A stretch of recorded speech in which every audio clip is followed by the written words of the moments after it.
Hello, everyone. Today I'm going to walk through the key topics covered in Units 1 through 15 in psychology. Each unit helps us understand how people think, feel, and behave, and how scientists study those processes.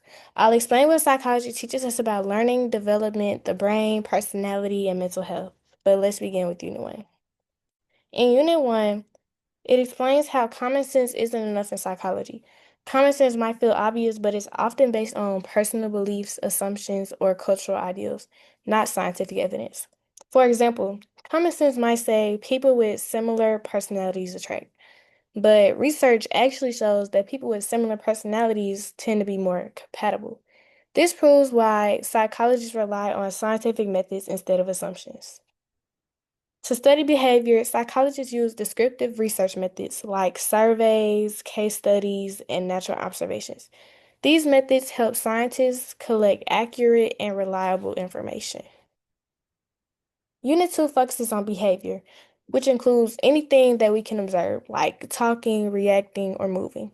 But behind every behavior is the brain, which controls how we think, feel, learn, and act. We also learn about the human brain model, which breaks the brain into different structures like the frontal lobe, occipital lobe, or the cerebellum. Each area has a job. For example, the frontal lobe helps with decision making and planning, while the occipital lobe handles vision. Understanding brain structure is important because psychologists can connect certain behaviors or disorders to specific areas of the brain. Unit 3 teaches us that hereditary and environment both shape who we become as a person.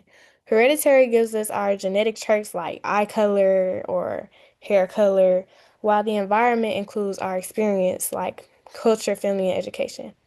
These two forces constantly interact from birth through old age.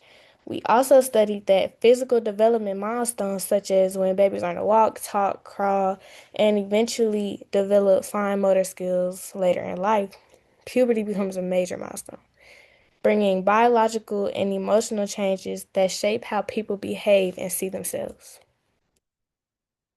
In Unit 4, we learned about how cognitive psychologists study the mind, even though they can't observe thoughts directly. They use experiments to measure reaction times, problem solving, and memory. They also use brain scans like fMRI or EEG to see which areas activate during certain tasks. Social psychology was also part of this unit. It explains how social situations influence our thinking. For example, peer pressure can change our behavior, and the presence of others can affect our confidence. This, the people around us influence how we judge ourselves, how we view others, and even how we make decisions. Unit 5 introduces neurotransmitters, which is the chemical that allows neurons to communicate. Examples include dopamine, which affects reward and motivation, and serotonin, which affects your mood. When neurotransmitters become unbalanced, they can contribute to mental health disorders. We also review the importance of double-blind study. This type of experiments reduces bias because neither the researcher or the participant knows who is receiving the treatment. This helps make scientific results way more trustworthy. In Unit 6, we cover major learning theories. Operant conditioning is learned through rewards and punishments. If a behavior leads to something positive, we're more likely to repeat it. If it leads to something negative, we're less likely to do it.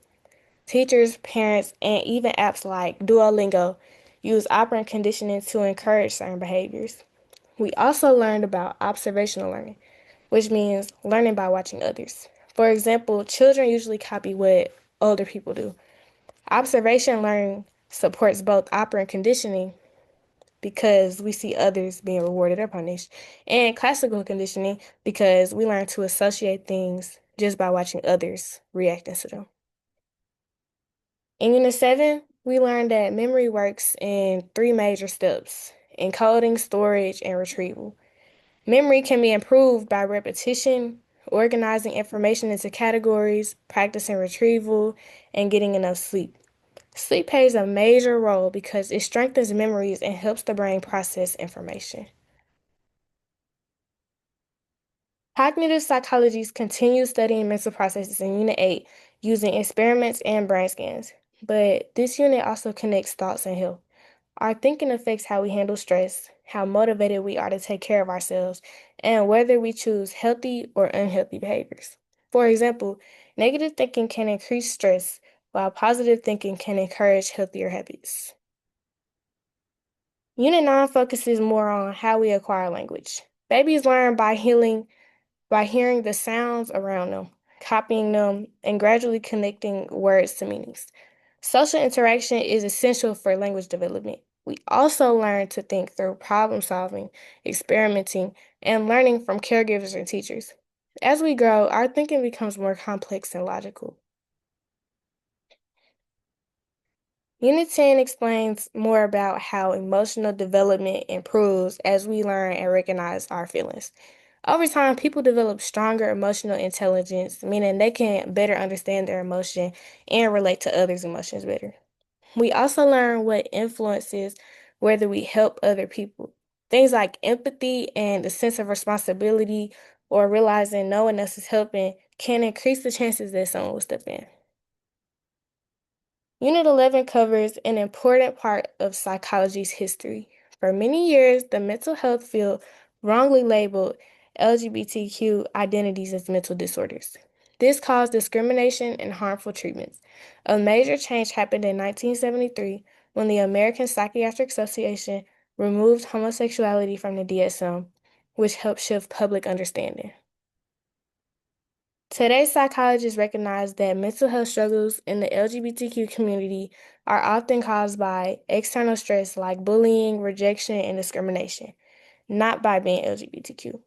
Modern mental health care focuses on creating supportive and affirming environments. We also learned that identity is how someone sees and expresses themselves, while sex refers to the biological traits assigned at birth. So, that statement is true. Unit 12 explains that personality can be measured through standardized tests like the Big Five assessment. Psych- Psychologists use the term personality to describe our long lasting patterns of thinking, feeling, and behaving. These patterns help explain why we respond differently to the same situations. In Unit 13, a stressor is anything that causes stress, and its severity depends on how threatening or overwhelming it feels to the person who is experiencing it. We also learned about defense mechanisms, which are unconscious ways that the mind protects itself from anxiety. Examples include denial, repression, or displacement. These mechanisms can protect us temporarily but may cause problems if they're used too often. Unit 17 introduces two major types of psychological disorders: schizophrenia, which is a chronic disorder involving hallucinations, delusions, and disorganized thinking. It's caused by a mix of genetics, brain chemistry differences, and environmental stress. Mood disorders like depression or bipolar disorder involve long lasting emotional changes. They can be influenced by your family history, chemical imbalances in your brain, or stressful experiences. Understanding these causes helps psychologists develop effective treatments. Finally, Unit 15 covers behavior therapy, which aims to change unwanted behaviors using learning principles. Operant principles are especially important here. Therapists use rewards to encourage healthy behaviors and consequences to reduce harmful ones.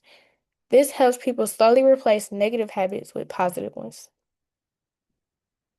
In conclusion, these 15 units show how psychology connects the brain, behavior, development, learning, emotions, health, and therapy.